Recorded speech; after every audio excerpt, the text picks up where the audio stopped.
A paz do Senhor Jesus seja aí sobre a sua vida. Vamos orar? Deus forte e poderoso, Deus maravilhoso, nós chamamos e por isso entramos na tua presença.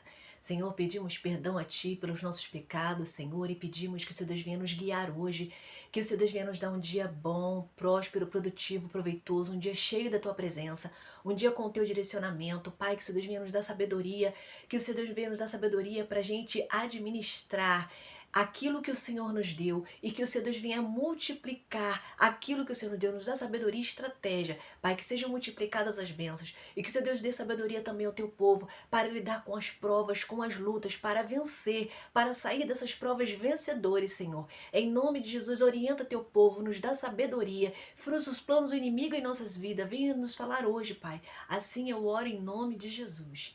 Amém. Glória a Deus. Eu quero refletir com você que é importante aprender a lidar com as provas para não perder a batalha.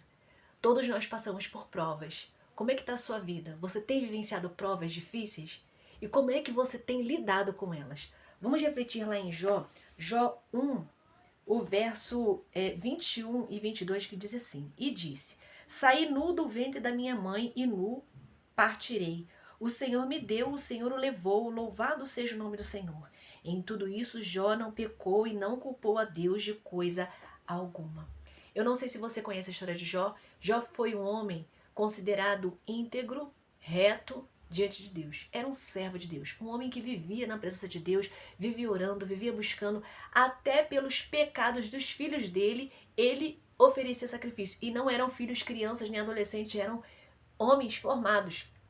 E ele oferecia sacrifício porque naquela época era assim que se pedia perdão pelos pecados, né, através de sacrifícios de animais. Jesus ainda não tinha vindo, né, para nos remir, nos lavar com o seu sangue. Então eles estavam debaixo de uma antiga aliança e era necessário essa celebração. Então, o que a gente pode refletir sobre a vida de Jó? O que aconteceu com Jó? Mesmo Jó sendo um homem íntegro, correto, justo, ele veio a passar por uma prova tremenda. Jó ficou muito doente. Jó, ele perdeu todos os seus filhos em um dia, os seus servos, ele perdeu os seus animais, ele perdeu a sua riqueza, ele veio a ficar pobre. E a única coisa que ele tinha era a sua mulher e uns amigos que vinham visitá-lo, que na verdade esses amigos, eles ficavam mostrando para Jó, falando para Jó que ele estava passando por aquela prova, era por conta de seus pecados, a todo tempo, olha, você tem que pedir perdão a Deus, ou seja, eram os amigos que ficavam criticando, entende? Então meio que uns amigos que não estavam abençoando naquele momento. E tinha a esposa dele que ficava no ouvido dele, ó, você está passando por essa situação? Amaldiçoa teu Deus e morre. Então, ele estava ali rodeado de pessoas que não estavam ajudando muito.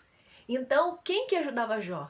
Era a fé que ele tinha, a comunhão que ele tinha com Deus, as conversas que ele tinha com o Senhor. De toda essa luta, de toda essa prova, em momento nenhum Jó reclamou, Jó questionou, em momento nenhum Jó murmurou.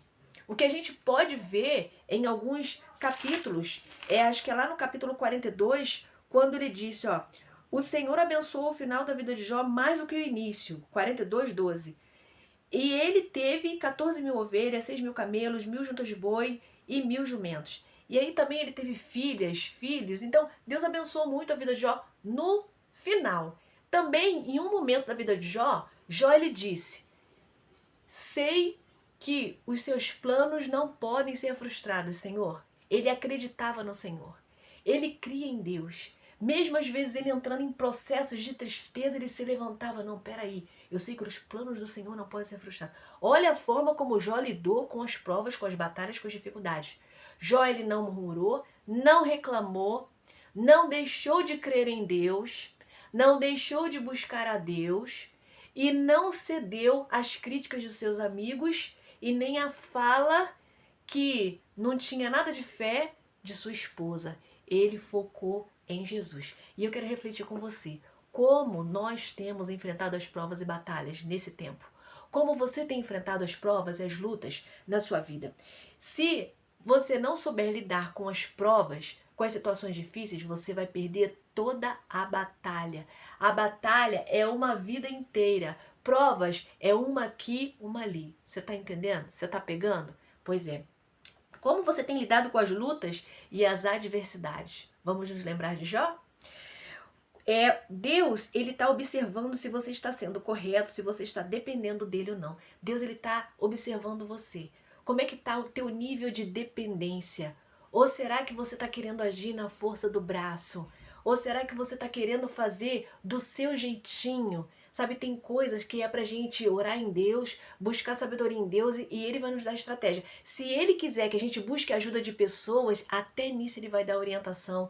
Mas Ele não quer que a gente venha agir do nosso jeito. Ele quer que a gente permaneça íntegro, que a gente permaneça fiel aos preceitos dEle, com fé, orando e aguardando que é Ele que vai fazer, é Ele que vai trazer a vitória. Nós não podemos fazer com a força do nosso braço, mas nós precisamos crer num Deus que tudo pode, que tudo faz e que seus planos não serão frustrados jamais. Não fuja da prova, enfrente a prova com fé. Se você tiver de chorar, chore, mas também ore. Busque o Senhor, continue clamando, não fuja da prova. O Senhor está com você. Faça como Jó. Jó enfrentou as lutas, Jó enfrentou as provas e ele foi, no final de tudo, abençoado muito mais do que no seu início. Então, guarda essa palavra no seu coração, não só com você. Compartilhe, porque vai abençoar muitas outras vidas. Fica você aí na paz do Senhor Jesus. Um grande abraço.